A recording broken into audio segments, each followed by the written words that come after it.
अस्सलामुअलैकुम, welcome to my channel. Let's start the video. तुम्हारे बाबा का एक्सीडेंट हो गया है। माई कुछ नहीं बोली, बस भागने लगी। क्या वो अपने बाबा तक पहुंच पाएगी? प्लीज़ लाइक द वीडियो और आल्सो शेयर विद फ्रेंड्स।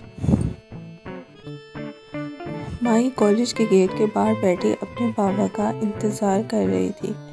1 घंटा गुजर गया, फिर दूसरा घंटा भी। उसने परेशानी में घड़ी देखी, फिर पर्स से मोबाइल निकाला।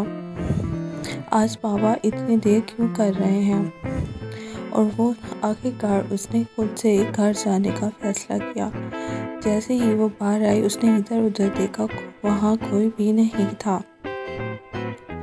जैसे ही वो घर की गली के बाहर पहुंची, उसे आम रोज से ज़्यादा खामोशी सुनाई दी। वहाँ कुछ लोग ठहरकर आपस में बातें कर रहे थे। माही को थोड़ा अजीब लगा। उसमें से एक औरत माही के करीब आई और उसे बोला, बेटा हिम्मत रखना। माही को समझ नहीं आया कि वो क्या बोल रही हैं। माही ने बोला, मुझे सीधे तरीके से बताएं कि क्या हुआ है। औरत ने कहा, तुम्हारे पापा का एक्सीडेंट हो गया।